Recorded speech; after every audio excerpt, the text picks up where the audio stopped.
There's a genre of games that are focused on being difficult, where fun is second in the priority line, right behind pain. It's a genre of games that requires a lot of patience and dedication to do the same thing over and over again until it is ingrained in your head.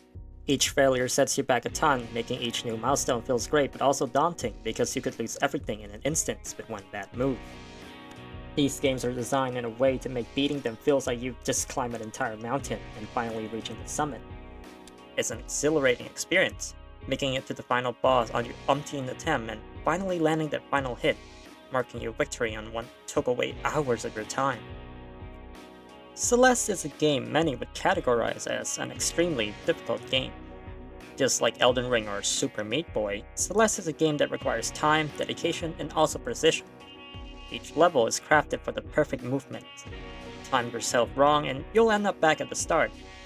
I'd often spend almost an hour on a single screen trying to prove to myself that I am not stupid and the game is just busted or broken, but in reality, I'm just really bad at timing. But Celeste did something different from all the other games. Whereas in Getting Over It or Jump King punishes you for making mistakes, Celeste encourages mistakes. You can die over and over again to the same level, the same screen, and it almost feels inconsequential. Each failure is an opportunity to learn and try again, which fits so well with the game's narrative that it almost made a fairly well-written simple story about struggling with mental health seems almost incredible. Celeste is a platforming game made by indie developer Maddie Makes Games. The game is said to be designed after real-life bouldering, with its initial concept dated way back to 2015, now redubbed as Celeste Classic. It's one of the most heavily acclaimed platforming games out there with many great reviews from critics. Celeste is a stylized game, more specifically it presents itself in the form of pixel art. It's a very simple design, but it works very well for the specific type of aesthetic that the developers were trying to approach. The simple sprites and environmental design makes it easier to see where your character is going in the environment. In Celeste, you play as Madeline, a troubled young woman who's determined to climb Mount Celeste for the sake of climbing. Along the way, she meets a bunch of different people, like the weird old lady with the dangerous driveway that almost got her killed, Leo, who is a fellow hiker who likes to collect selfies, Mr. Oshiro, a ghost that inhabits the long-abandoned celestial resort, and finally, Madeline's other self, which the fandom refers to as Madeline. That's a cute name. From the start of the game, right when Madeline first meets the old lady, she warns her that Mount Celeste is a strange place that might show her things she isn't ready to see. While Madeline shrugged it off as the blabbering of an old lady who lives in the mountain, she would soon find out it's true for herself. After a little break at the checkpoint, Madeline is awakened by what seems to be falling stars in the distance. The mountain has entirely changed, texts are now incomprehensible, and there are these weird glowing space blocks. Making her way down the abandoned side ahead, she finds a mirror where the reflection seems to show a different side of herself. This is Madeline, a personification of Madeline's anxiety and self-doubt, who is trying to convince her to go back home. Throughout the game, she would pose as an obstacle to Madeline's ascent to the summit by sabotaging her every moves. The story is quite simple. It's clear that Mount Celeste is the embodiment of Madeline's anxiety and struggle with depression. The subtleties are almost non-existent with the game's presentation. Maddie Thorson knows authors who use subtext and they're all cowards. Okay, I know this is gonna make me sound like an absolute idiot who's comparing pears to orange, but Mount Celeste is basically Silent Hill without the body horror. I mean, a place that personifies her deepest fears? Yeah, of course, I've been to Brookhaven Hospital. But what made Celeste's stories work so well is how it's enhanced by the gameplay. Now here's the part where I start talking about how to jump in a video game like it's something you didn't know how to do already, but bear with me here. In Celeste, Madeline can walk, jump, climb with limited stamina, and most importantly, dash. I'm not sure if the dash is like canon or the mountain gave it to her or whatever, but it's a very important mechanic in the game and it plays a large role in many of the levels. Madeline can dash only once in the air, shown by her hair turning blue, and it launches her straight into one direction. Combining all of these movements together, and Madeline can zip across each screen in a flash. But, even with her ability, Mount Celeste still remains a challenge. Obstacles and moving platforms requires you to time and position Madeline precisely for each jump. One wrong input, one mistake could ruin your entire move. It almost feels merciless.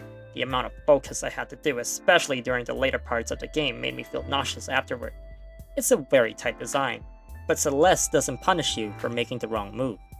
Like I've stated earlier in the video, Celeste encourages making mistakes. Each failure is another chance to learn and adapt yourself to the obstacles. You're further encouraged through trials and errors by removing the consequences of losing. In Jump King, one simple mistake can send you back to the start of the game, making each move feels like it's weighted with the burden of possibly ruining your entire progress. In Celeste, however, dying at any point will make Madeline respawn at the nearest checkpoint possible, almost instantly. There's no major setback, you don't lose anything from it besides maybe losing the collectible strawberries, which are entirely optional. It's like the game picks you up by the scrub, puts you at the start of the level and say, okay, now try again. The game never once penalizes or mocks you for making repeated mistakes. It encourages persistence. It's not about how skilled you are or how hardcore you can be, but instead about perseverance. This feeds into the overall message of Celeste and what the story is trying to convey. It's a story about Madeline who continues to fight and face herself even after all the failures and setbacks. Again, it's a simple story, but by making the gameplay reflect the narrative itself, it almost made the storytelling seem grand. It's not the first game to tackle stories about mental health, hell, even movies did it many times before. But Celeste tackles it in a way that only video games could, by making you feel the struggle itself. In many games, the stories and gameplay almost seems to be clashing with each other. Many will refer to this as narrative dissonance, where the game's narrative contradicts everything you do during actual gameplay. It seems as if the player's control of the character actively detracts from the story of the game. Celeste, however, managed to make a symbiotic relationship between the story and the gameplay. It made the difficult task of climbing a mountain contributes to the narrative. There are also other ways the gameplay contributes to the storytelling of Celeste, like introducing new mechanics and features. My favorite instances of these are in Chapter 2 and Chapter 6. In Chapter 2, after refusing to go home with Madeline, we are put into a chase sequence. At first, it's intense. The music ramps up to 11 and Madeline is persistent as she duplicates herself the more you run away from her. But the mechanic is actually quite simple. Madeline follows the exact path that the player chose, making it hard to backtrack without running into her, meaning that in order to keep going, Madeline cannot look back. And then in Chapter 6, Madeline is once again sabotaged by her other self and is plunged into the depths of the mountain. After meeting the weird old lady who is unexpectedly helpful this time, Madeline comes to a conclusion and decides that she doesn't need to run away from her other self, but instead, accept herself for who she is and embrace her darker side. This led to a chase sequence where it's the opposite of the first chase with Madeline. Now Madeline is the pursuer. I think about Chapter 6 a lot. It started off real somber and it's the first chapter to have no collectible strawberries. But it ends on such a high note that I actually wish it was the final chapter of Celeste. I also want to take this moment to acknowledge and talk about how amazing the music really is. The soundtrack of Celeste is mainly composed by the legendary Lena Raine herself, who composed bangers for Minecraft such as Other Side and Pixel. I really like how the music changes dynamically based on your progress in the game, especially during Chapter 6 and 7. The chase with Madeline went unreasonably hard. The way the gameplay, story, and music are woven together so seamlessly is just beautiful. Before we move on, here are some of my favorite tracks from Celeste.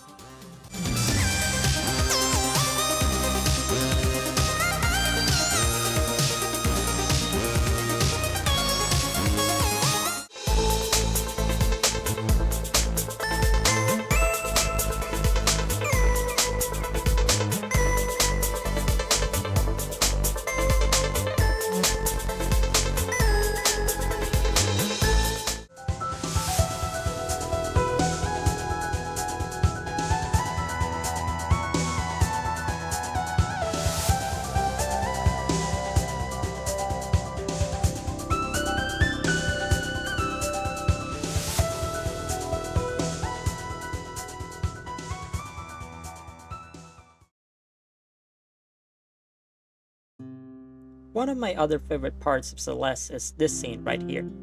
After one thing led to another, Theo and Madeline escape an ancient temple, and the pair decided to camp out for the night and talk about their history, their reasons for climbing Mount Celeste.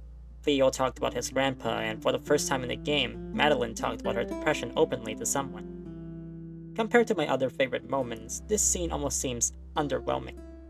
But in the context of the game, it felt like a reward for making it this far.